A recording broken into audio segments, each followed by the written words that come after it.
یا ایہا الذین آمنوا اتقوا اللہ وکونوا مع الصادقین، اے ایمان والو اللہ سے ڈرو، اللہ سے ڈرو اور سچوں کے ساتھ ہو جاؤ۔ جو سچے لوگ ہیں، معلوم ہوا کہ جھوٹ بولنے والوں سے نفرت فرمائی گئی ہے، سچ بولنے والوں کے ساتھ ہو جاؤ۔ اللہ کو سچے لوگوں کے ساتھ رہنا پسند ہے کہ اے ایمان والو سچے لوگوں کے ساتھ رہو، جھوٹ بولنے والوں کے ساتھ نہیں رہنا۔ تو اللہ تبارک و تعالیٰ نے اپنے محبوب پاک صاحب لولاک صلی اللہ علیہ وسلم آپ کے غلاموں سے فرمایا اے ایمان والو۔ اب یہ جو پیارا لقب ہے یہ امت مصطفیٰ صلی اللہ علیہ وسلم کو ایک مرتبہ نہیں، 2 مرتبہ نہیں، 3 مرتبہ نہیں، 10 مرتبہ نہیں، غالباً 88 مرتبہ قرآن کریم کے اندر اللہ نے فرمایا اے ایمان والو، ایمان والو۔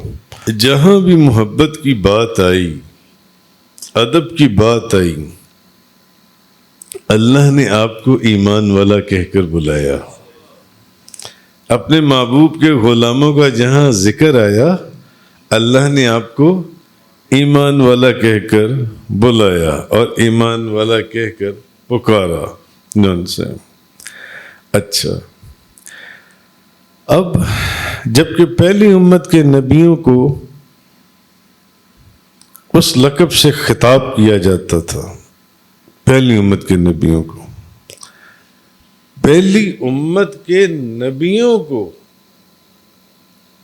اس لقب سے خطاب کیا جاتا تھا، مگر حضور کے غلاموں کو یا ایھا الذین آمنوا، یا ایھا الذین آمنوا، یا ایھا الذین آمنوا، اے ایمان والو، اے ایمان والو۔ اب یہ عزت نبی کریم صلی اللہ علیہ وسلم کے غلاموں کے حصے میں آئی، اے ایمان والو، اے ایمان والو۔ اب پہلے تو یہ فرما دیا اللہ سے ڈرو، اللہ سے ڈرو۔ اب اس آیہ کریمہ کے اندر اللہ نے 2 خزانوں کا ذکر فرمایا ہے، ایک ایمان اور دوسرا تقوی۔ اب جو شیطان ہے وہ ان دونوں چیزوں کا چور ہے، وہ ان دونوں چیزوں کو چرانے کی کوشش کرتا ہے۔ جس کے پاس ایمان ہوگا اس سے ایمان چھیننے کی کوشش کرے گا، اور جس کے پاس تقوی ہوگا اس سے تقوی چھیننے کی کوشش کرتا ہے شیطان۔ ہزاروں سینکڑوں واقعات آپ کے سامنے قرآن حدیث کی۔ تو جیسے کہ سورہ یوسف کے اندر اللہ تبارک و تعالیٰ نے فرمایا ان الشیطان للانسان عدو مبین، تحقیق سمجھ لو شیطان انسان کا کھلم کھلا دشمن ہے۔ اب دشمن بھی 2 طرح کی ہیں، ایک تو وہ ہیں جو ظاہر دشمن ہیں، اور ایک وہ ہیں جو چھپے ہوئے دشمن ہیں، جو پیچھے سے وار کرتی ہیں، جو چھپ کر وار کرتی ہیں، اندر کھاتے وار کرتی ہیں، نقصان پہنچانے کی کوشش کرتی ہیں۔ اور ایک دشمن وہ ہے جو سامنے سے کھڑا ہو کر وار کرتا ہے اور نقصان پہنچانے کی کوشش کرتا ہے۔ اچھا، اب اللہ تعالیٰ نے قرآن میں فرما دیا کہ شیطان جو ہے ان الشیطان للانسان عدو مبین، شیطان جو ہے یہ انسان کا کھلم کھلا دشمن ہے۔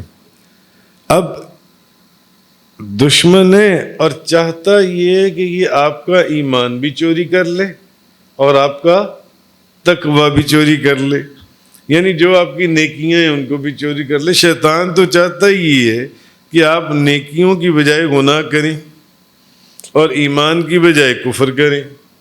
شیطان کی تو شروع سے کوشش ہی یہی ہے کہ جن کے پاس ایمان ہے یا تقوی ہے اس سے ایمان بھی چھین لیں اور تقوی بھی چھین لیں۔ جو ان سے کافروں سے تو چھینتا ہی چھینتا، منافقوں سے بھی چھین لیتا تھا کہ وہ بظاہر مسلمان رہ جاتے تھے مگر حقیقت میں وہ دشمن تھے جو کہ کافر بھی وہ نقصان نہیں پہنچا سکتے تھے، جو اندر بیٹھ کر نقصان پہنچاتے تھے، اندر بیٹھ کر۔ تو اب اس چور سے بچنے کا حکم فرمایا جا رہا ہے کہ بھی اس چور سے بچو۔ جیسے کہ سرکار آپ کو فرماتی ہے بھی چوروں سے بچنے آپ نے رات کو تالا لگا کر سونا ہے یا گلی میں کوئی چوکی دار رکھنا ہے چوروں سے بچنے کے لیے۔ تو اللہ تعالیٰ جو ہے، اللہ بھی یہ کیونکہ یہ تو چوروں کا سردار ہے، یہ سب سے قیمتی چیز چوری کرتا ہے، اور سب سے قیمتی چیز کیا ہے؟ ایمان۔ ایمان سے زیادہ بھی کوئی قیمتی چیز ہے؟ انسان کا تقوی، انسان کے تقوی کو چوری کرتا ہے جو ان سے۔ تو اب اللہ نے فرمایا کہ اس سے بچنا ہے، اس سے بچنا ہے۔ اب اس سے بچنے کا جو طریقہ اللہ نے بتایا ہے وہ کیا ہے؟ وَكُونُوا مَعَ الصَّادِقِينَ۔ اور اس سے بچنے کا طریقہ یہ ہے کہ جو میرے بندے ہیں، سچے بندے، ان کے ساتھ ہو جاؤ، ان کے ساتھ ہو جاؤ۔ کافروں سے بھی دور ہو جاؤ، کافر کھلے دشمن ہیں، اور منافقوں سے بھی دور ہو جاؤ۔ منافق اندر بیٹھ کر تمہیں نقصان پہنچاتی ہیں، منافقوں سے بھی۔ اللہ نے فرمایا اب اس چور سے بچنے کا طریقہ یہ ہے کہ سچے لوگ جو ان سے ہیں میرے، ان کے ساتھ ہو جاؤ، یعنی اللہ والوں کی صحبت اختیار کر لو، جو نیک لوگ ہیں ان کی صحبت۔ کسی مرد درویش کا دامن تھام لو، کسی مرد درویش کو پکڑ لو، کسی حق پرست کے قدموں سے لپٹ جاؤ، کسی حق پرست کے ساتھ لگ جاؤ، کسی مقبول بارگاہ کے ہاتھوں میں اپنا ہاتھ دے دو اور اپنے خانہ دل کو منور کر لو۔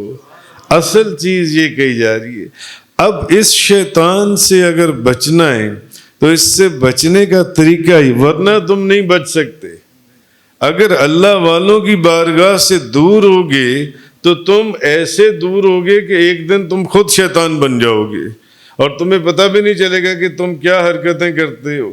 ظاہر میں تمہاری شکل کچھ اور ہے، باطن میں تمہاری شکل کچھ اور ہے۔ لوگوں کے سامنے تم بظاہر نماز بھی پڑھ رہے ہو مگر حقیقت میں تم کون کا شیطانی کام ہے جو نہیں کر رہے ہو، تم وہ شیطانی کام بھی کر رہے ہو۔ اب اگر جو ان سے اپنے تقوی کی حفاظت کرنی ہے، اپنے ایمان کی حفاظت کرنی ہے، تو پھر صرف تمہیں کسی مرد درویش کا ہاتھ تھامنا پڑے گا، ہاتھ تھامنا پڑے گا، کسی مقبول بارگاہ کی بارگاہ میں بیٹھنا پڑے گا۔ اس لیے اللہ نے فرمایا ان کے ساتھ ساتھ ہو جاؤ، ان کے ساتھ ساتھ ہو جاؤ، یعنی ان کے ساتھ ہوگے تو تم میرے ساتھ ہی ہوگے۔ اگر ان کے، اللہ اکبر یا رسول اللہ۔ اس لیے اب یہ چیز تو قرآن حدیث سے ثابت کہ جس نے اللہ والوں کے، اللہ کے بندگان خدا کی مجلس کو چھوڑا اور پیچھے ہوتا چلا گیا، وہ جیسے جیسے پیچھے ہوتا چلا گیا وہ شیطان کی مجلس میں بیٹھنا شروع ہو گیا، اس کو خود بھی نہ پتہ چلا یہ معاملہ ہوا کیا جو ان سے۔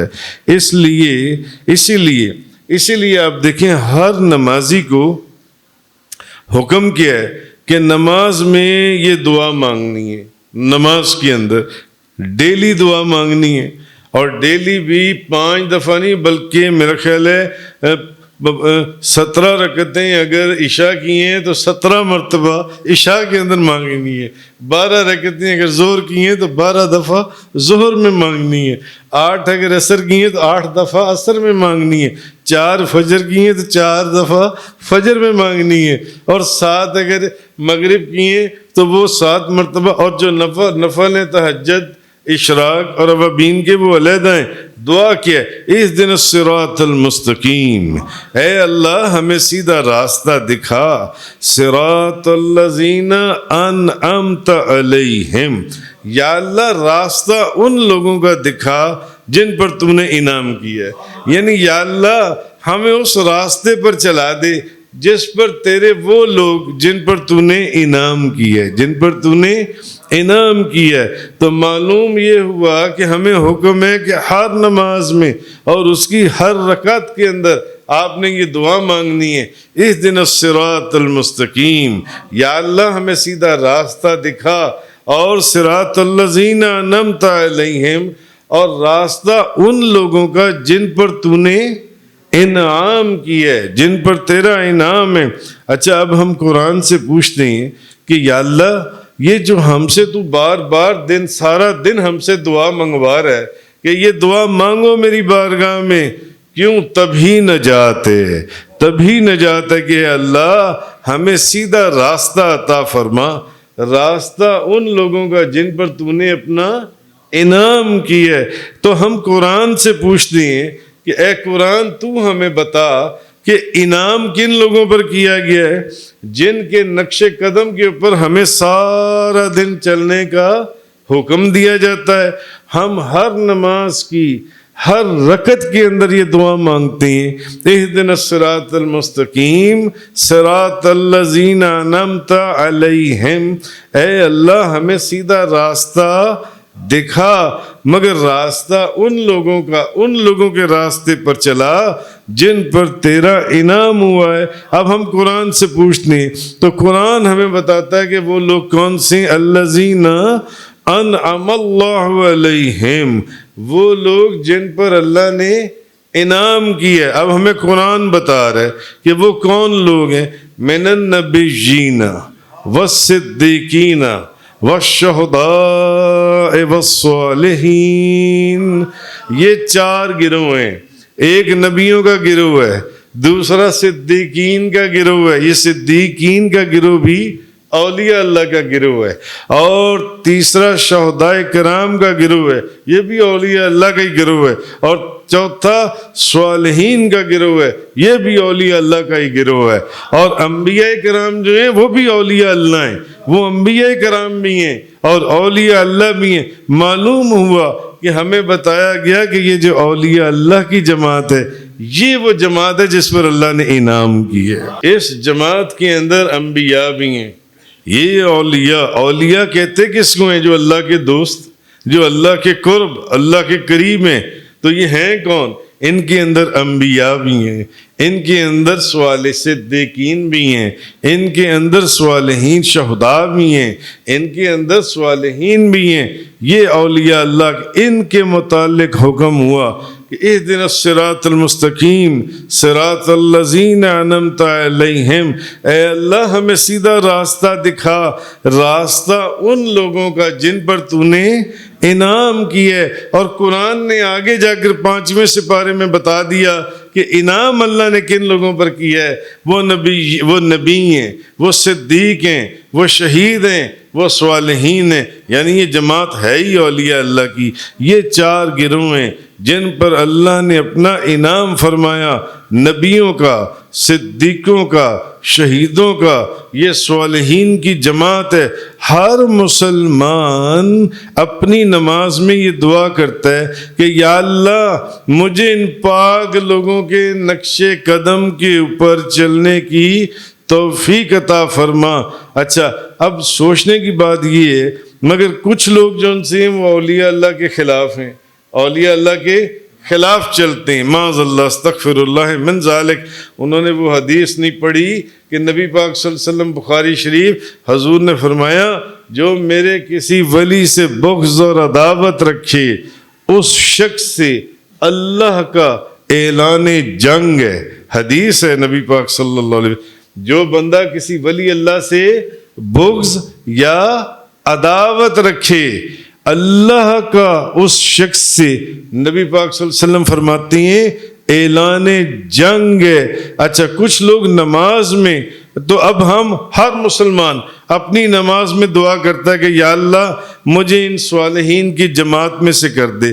ہر مسلمان اپنی نماز میں یہ دعا کرتا ہے کہ یا اللہ مجھے ان پاک لوگوں کے نقش قدم کے اوپر چلنے کی توفیق عطا فرما۔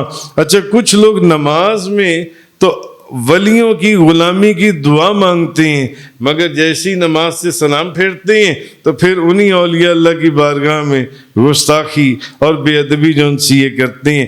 مگر الحمدللہ ہم اہل سنت والجماعت، ہم جو نماز میں اللہ سے مانگتے ہیں نماز کے بعد بھی ہم اس دعا کے اوپر قائم رہتے ہیں، نماز کے بعد بھی۔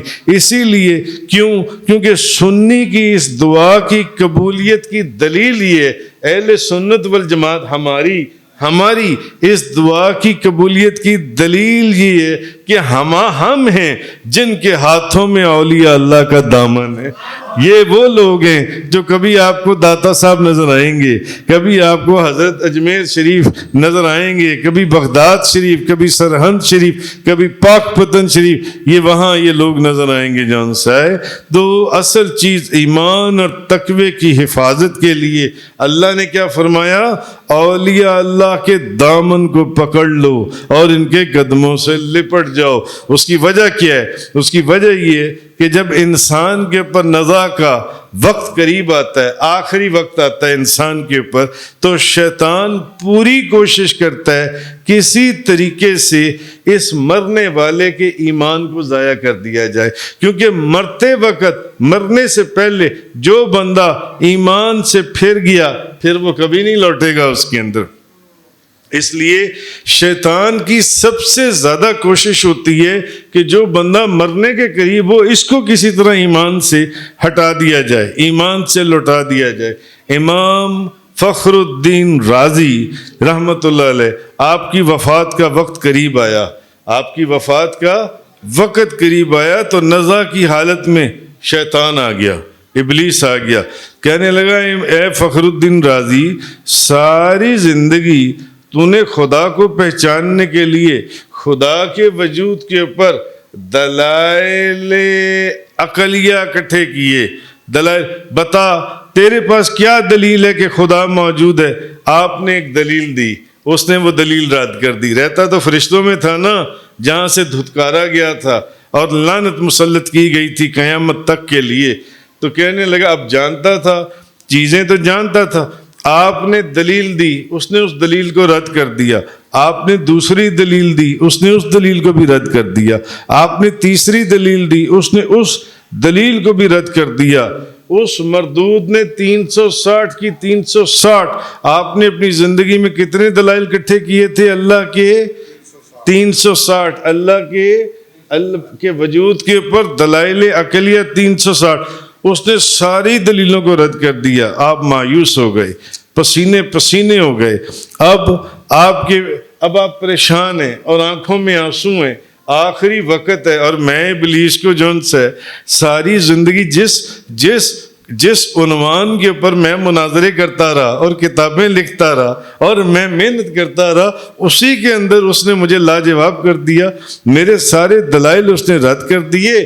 آپ کے پیر و مرشد، آخری وقت ہے امام فخر الدین رازی رحمۃ اللہ علیہ، آخری وقت ہے، آپ کے پیر و مرشد کسی دوسرے شہر میں اس وقت کہیں دور دراز، آپ وضو فرما رہے تھے، آپ نے وضو کا پانی ہوا میں اچھالا اور وہ وضو کا پانی آ کر امام فخر الدین رازی کے منہ کے اوپر گرا اور آواز آئی آپ کے پیر و مرشد خواجہ نجم الدین کبریٰ کی کہ اے فخر الدین رازی، اس ابلیس کو یہ کیوں نہیں کہتا کہ میں خدا کو بغیر دلیل کے مانتا ہوں، بغیر دلیل کے۔ اب جب تم یہ کہہ دو گے کہ میں خدا کے وجود کا بغیر دلیل کے قائل ہوں، تو اب وہ تجھ سے دلیل کیسے مانگے گا؟